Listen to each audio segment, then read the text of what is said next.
It was an aura of not being welcomed. I mean, the devil was really, I really sincerely believe that the devil didn't want the picture to be made. Salut tout le monde, c'est Xavier, bienvenue sur Watch Mojo français.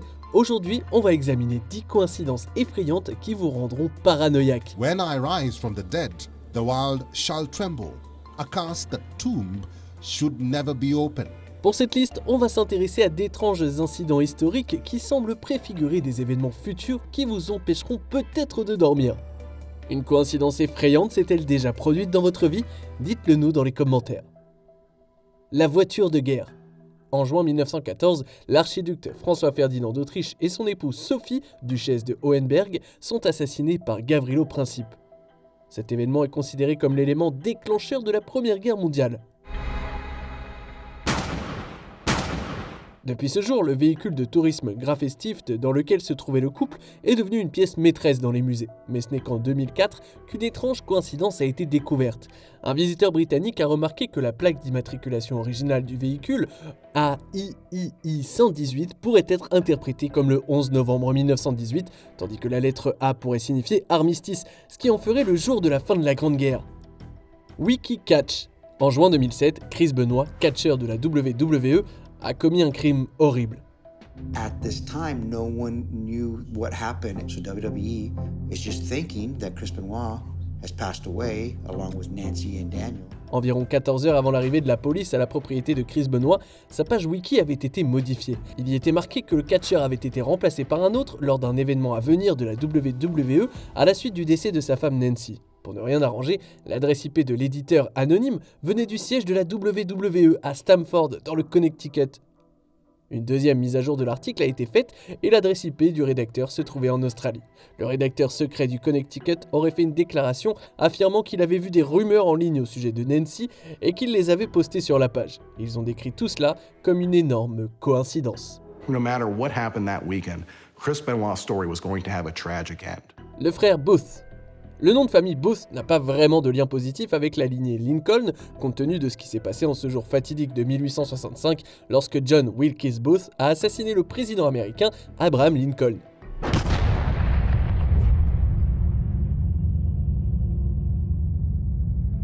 Et bien avant ce jour, son fils Robert Todd Lincoln se trouvait dans un dépôt de train et il est tombé du quai, risquant d'être écrasé par des wagons. Mais soudain, Lincoln est ramené en sécurité. Alors qu'il se retourne pour remercier son sauveur, il se rend compte qu'il s'agit du célèbre acteur Edwin Booth, le frère de John Wilkes.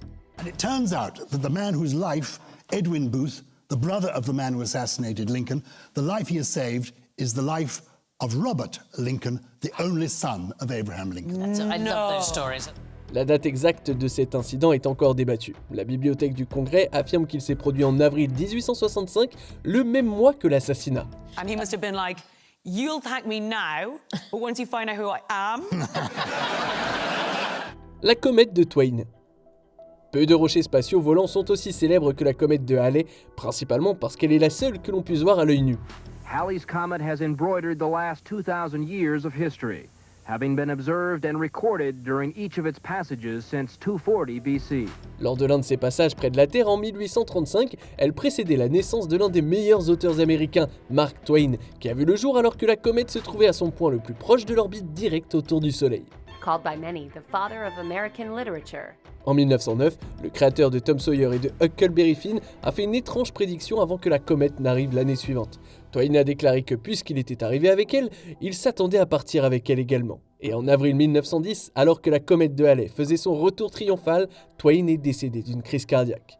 At the age of 74, Mark Twain died at his Connecticut home on April 21st, 1910. La malédiction de la malédiction. Film sur l'Antéchrist de 1976, la malédiction semble avoir été maudite, les acteurs et l'équipe ayant été victimes de terribles accidents et de quasi-accidents. L'acteur principal Gregory Peck, le producteur exécutif Mace Neufeld et le scénariste David Seltzer ont vu leurs avions frappés par la foudre. 3 days later, David Seltzer was on the same flight. His plane was hit by lightning. Le producteur Harvey Bernard a failli être touché lors d'un tournage à Rome en Italie. Pendant la post-production, le superviseur des effets spéciaux John Richardson et l'assistante Liz Moore ont été victimes d'un accident de voiture un vendredi 13. He was driving and had a head-on accident. Moore a péri de la même manière que Keith Jennings dans le film. Un avion que devait prendre Gregory Peck s'est écrasé sans laisser de survivants. L'un des soigneurs des babouins utilisés dans le film a été mortellement attaqué par un tigre le lendemain du tournage. We had all these things happen. Are they omens? Because is there something bigger? I say no, it's just an incredible coincidence. Le novembre allemand. Le 9 novembre est appelé Schicksalstag, ou jour du destin en Allemagne. C'est à cette date en 1848 qu'a eu lieu l'exécution du politicien Robert Blum après l'insurrection de Vienne.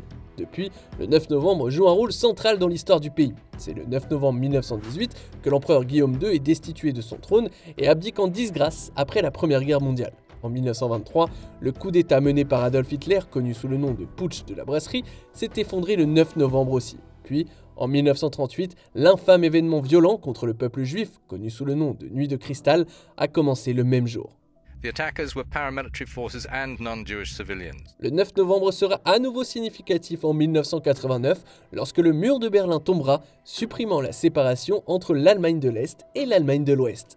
The wall that the East Germans put up in 1961 to keep its people in will now be breached by anybody who wants to leave. L'infirmière insubmersible.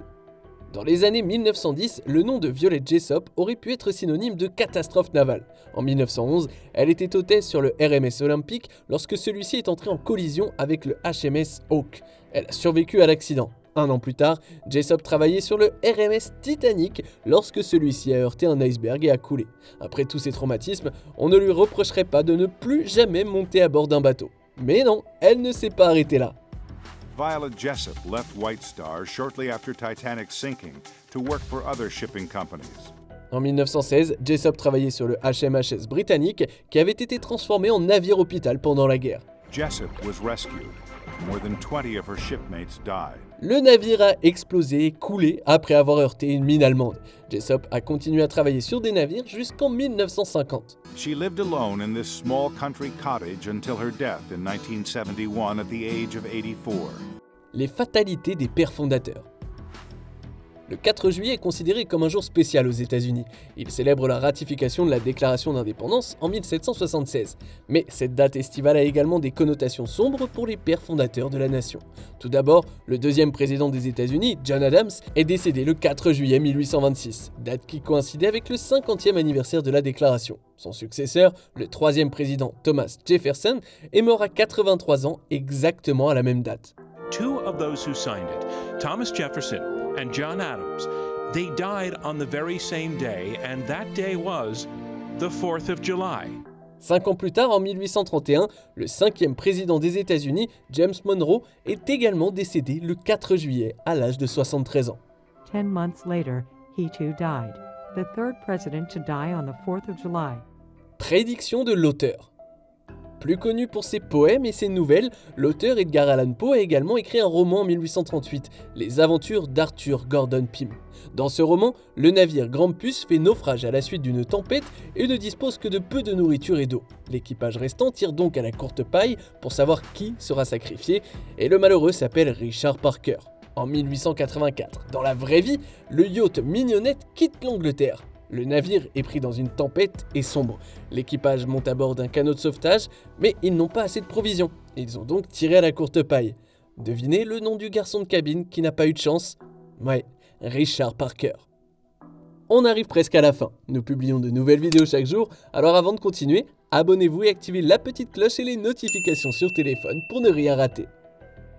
Le tombeau de la terreur de Timur. Timur, également connu sous le nom de Tamerlane, était un dirigeant impitoyable de l'empire timuride qui a commencé son règne en 1370. On pense qu'il est responsable de l'assassinat de 17 millions de personnes. En juin 1941, deux soviétiques ont mené des fouilles dans le Gure Amir, le mausolée de Timur. Ils ont découvert 2 avertissements sur sa tombe. L'un d'eux affirmait que lorsque Timur se lèverait, le monde tremblerait. Et le second disait, je cite, « Quiconque perturbe ma tombe déclenchera un envahisseur plus terrible que moi ». Quelques jours plus tard, l'Allemagne envahissait l'URSS. In the summer of 1941, Hitler orders a surprise invasion of the Soviet Union. À la fin de l'année 1942, les restes de Timur ont été réinhumés à Gure Amir. Stalin had then ordered the remains to be buried with full Islamic rites, which according to the legend brought about a reversal of fortune for the Nazis. En février 1943, l'URSS avait remporté la bataille de Stalingrad, un tournant décisif dans la Seconde Guerre mondiale. Victory, but at an incredible cost. Que pensez-vous de notre sélection ? Dites-le moi dans les commentaires et checkez ces autres super vidéos de Watch Mojo français.